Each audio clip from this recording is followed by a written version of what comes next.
Now, one of the big movie releases coming in 2022 is the final Jurassic World film. But one of the lasting legacies of the series is the interest it's created in studying dinosaurs. They've inspired a generation of scientists looking for the next big thing. They're the classic monster movies. And their real-world relevance is growing. Dinosaur discoveries making regular headlines around the globe. We're talking about a gigantic marine reptile that lived 180 million years ago. To find this fully articulated skeleton is quite phenomenal. It's one of the most exciting discoveries I've seen for a long time. So as we were revealing these bones, it was just, all four of us were just blown away. We were thinking, well, potentially here, this could be a genuinely historic moment for paleontology. Dr. Dean Lomax from Manchester University has been leading the excavation of the latest big prehistoric discovery. The largest complete Ichthyosaur skeleton ever found. A skeleton 10 metres from top to bottom. The 2-metre-long skull weighs as much as a small car. I actually do have one of the vertebrae. This is one of the real vertebrae of Joe's Ichthyosaur. This is one of the first vertebrae that he found. We had more than 150 in the entire spinal column. A huge marine reptile from 180 million years ago. They look a little bit like dolphins or sharks, but they're completely unrelated. These were absolutely apex predators, right at the top of the food chain. Just don't call it a dinosaur. Well, they're not dinosaurs. They're an awesome group of extinct marine reptiles that swam in the seas at the time of the dinosaurs. The skeleton was first spotted by Joe Davis, working with a conservation team draining a lagoon at the Rutland Wildlife Trust 2 hours north of London. I looked down and I saw just a series of small bumps sticking out the mud. And I just took a second look at them because they just looked a bit different. Joe's colleague, Paul Trevor, was with him at the time. Joe looked down and said, what's that? I dismissed it immediately, saying, it's just a pipe. Surely it's nothing. He said, no, I think it's something more. Joe's eagle eye is now the talk of the paleontology world. Truly an unprecedented discovery and one of the best finds in British paleontological history.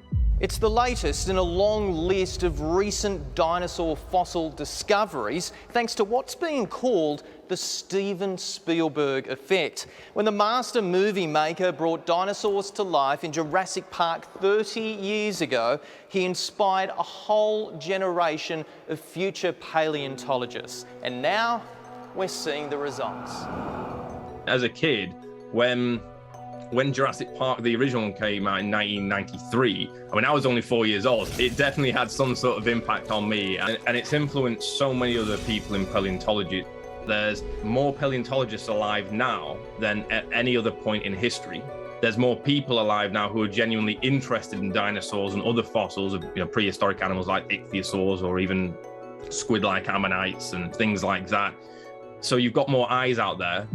And the cool thing I'm finding now is that the CGI, the stuff that actually made those movies, the 3D modeling and the technology that went in to make those movies awesome, is actually what we're now using for science to reconstruct these animals. We're digitizing whole skeletons using 3D CGI technologies, and then being able to use the same animation software and the same sort of physics to figure out what these animals look like, how they moved. Dr. Scott Hocknell is the senior paleontologist for the Queensland Museum who shot to fame after the discovery of Elliot the sauropod near Winton in 2002. At that stage, Australia's largest dinosaur, and it was only known from a few fragments of bone, but it was still exciting back then. Fast forward, that whole area of Winton in central Queensland has become a boom time for Australian dinosaur discoveries. A whole new museum has been set up out there, a not-for-profit organisation called the Australian Age of Dinosaurs Museum of Natural History. And that was set up specifically to discover these dinosaurs and help scientists work on them, and then bring tourists into the community. The same thing happened with the discovery of the Australotitan cooperensis, or Cooper as he's known, in Eromanga, 1,000 kilometres west of Brisbane. Eromanga, which is a population of maybe 50 people, now has this natural history museum, the Eromanga Natural History Museum, And it's fantastic too, because you can go and see this gigantic dinosaur and the fossils that come from the context of where they actually lay in the ground. It's very exciting for regional communities.